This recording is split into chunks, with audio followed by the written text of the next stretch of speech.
Hello guys. आज हम एक टॉपिक करते हैं जो 10th क्लास से रिलेटेड है हमारा, value of discriminant and nature of roots. Discriminant की वैल्यू निकालना और उसके नेचर, रूट कैसे हैं उनका नेचर फाइंड आउट करना। ठीक है, इसमें हमारे पास 3 केसेज आते हैं, केस 1, 2 और 3। ठीक है, केस फर्स्ट में हमारी डी की वैल्यू जो है वो ग्रेटर देन 0 होगी, सेकेंड में डी इक्वल टू 0 होगा और d less than equal to 0, less than 0 होगा। ठीक है, ये डी क्या है, डी के बारे में एक बार थोड़ा सा जान लेते हैं। जैसे हमें इक्वेशन दी हुई है A X square plus B X plus C is equals to 0, ये हमारी कोई भी क्वाड्रेटिक इक्वेशन होती है। ठीक है, इसमें हमें डी की वैल्यू फाइंड आउट करनी है, डिस्क्रिमिनेंट फाइंड आउट करना है। ये हमारे पास होता है बी स्क्वेयर माइनस का 4ac और इसका अंडर रूट। ठीक है, एक minute, B square minus 4ac होता है, अंडर रूट इसका वैल्यू में फाइंड आउट करते हुए लेंगे। ये हमारे पास डी की वैल्यू होती है। बी हम ये लेंगे, जो एक्स के साथ जो भी वेरिएबल होगा वो बी होगा, माइनस 4 ए के साथ ए वो लेंगे जो हमारा एक्स स्क्वेयर मतलब 2 डिग्री के साथ जो भी वेरिएबल होगा वो, सी हम कांस्टेंट कोई भी जो टर्म दे रखी होती है वो लेंगे। ठीक है, ये डी की वैल्यू फाइंड आउट करने का हमारे पास तरीका है। इसमें केस फर्स्ट में ये डी की वैल्यू अगर हमारे पास ग्रेटर देन 0 हो जाती है, ग्रेटर देन 0 मतलब पॉजिटिव नंबर आएगा। ठीक है, पॉजिटिव नंबर आएगा तो जो हमारे रूट बनेंगे वो रियल बनेंगे और डिस्टिंक्ट बनेंगे। रियल और डिस्टिंक्ट, उनकी वैल्यू फाइंड आउट करने का तरीका है plus minus under root d by 2a। ठीक है, ऐसे फाइंड आउट कर सकते हैं। 2 आ जाएंगे इसके, रियल और डिस्टिंक्ट। डिस्टिंक्ट तो अलग अलग आएंगे, एक प्लस वाली वैल्यू का आएगा, एक माइनस वाली वैल्यू का आएगा। सेकंड दे रखा है हमें डी इक्वल टू 0, अगर इक्वल टू आ जाता है डी की वैल्यू मतलब ये सारी टर्म आपस में 0 हो जाती हैं, तो जो हमारे पास रूट्स आएंगे वो रियल होंगे और इक्वल रूट्स होंगे।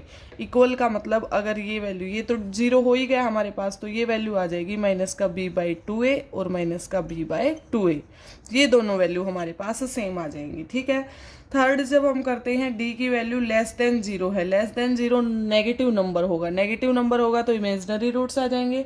इमेजनरी रूट्स और मतलब इसके जो नेचर होगा वो कैसा होगा, अनरियल होंगे और इमेजिनरी होंगे। लेकिन ऐसी जो भी इक्वेशन होगी उसका कोई भी हमारे पास क्या नहीं आएगा, रूट्स नहीं आएगा, तो इसका हो जाएगा नो रूट्स।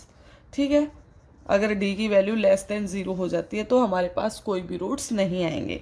ठीक है, इससे रिलेटेड हम एक क्वेश्चन करते हैं, उससे हमें पता चल जाएगा। एक क्वेश्चन देख लेते हैं।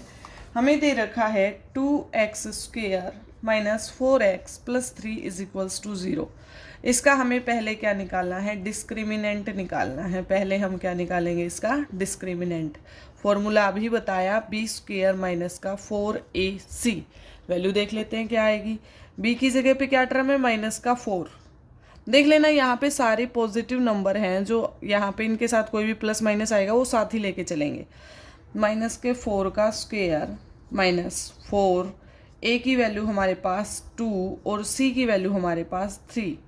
माइनस 4 का स्क्वेयर 16 हो जाएगा, 4 दूनी 8 और 8 दिया 24, ये हमारे पास माइनस का 8 आ जाएगा। ठीक है, तो डी की जो वैल्यू है वो हमारे पास कितनी आ गई, माइनस का 8। ये हमारा डिस्क्रिमिनेंट आ गया, निकाल सकते हैं, आसान भी है।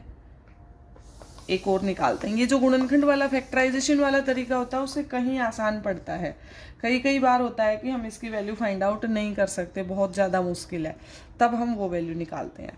अब इसमें निकालें डी की वैल्यू कैसे निकाल सकते हैं, बी स्क्वेयर माइनस 4ac। लगातार अगर हम फॉर्मूले को ध्यान में रखेंगे, फॉर्मूला याद करेंगे तो जल्दी याद हो जाएगा। ठीक है, d is equals to, b की वैल्यू क्या है, वही माइनस का 4 का स्क्वेयर माइनस 4, ए की वैल्यू क्या है हमारे पास 2 और सी की वैल्यू वही क्या है 3, ये आ जाएगा 16 minus 24 is equals to minus का 8।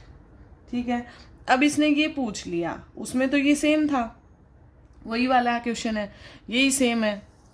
इसने ये पूछ लिया डिस्क्रिमिनेंट की वैल्यू निकालने के बाद कि नेचर ऑफ रूट्स क्या होगा, नेचर ऑफ रूट्स क्या होगा, या फिर इसके जो रूट्स आएंगे वो कैसे होंगे। नेचर ऑफ रूट्स कैसा होगा, जब डी की वैल्यू हमारे पास माइनस का 8 आ रही है, माइनस में जो भी टर्म होती है वो लेस देन 0 की तो काउंट होती है। डी की वैल्यू माइनस 0 से छोटी है, मतलब 0 से छोटी है तो वो हमारे पास d लेस देन 0 वाला केस आ जाएगा।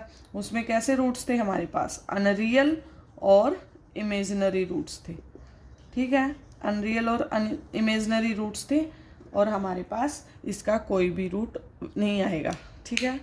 लास्ट में सॉल्यूशन हमारा क्या है कि नो रूट्स, ठीक है। एक और क्वेश्चन करते हैं, जैसे x square plus 5x plus 6 is equals to 0। इसमें हमें d की वैल्यू बतानी है क्या होगी, और इसके बाद हमें इसके रूट्स फाइंड आउट करने हैं, ठीक है।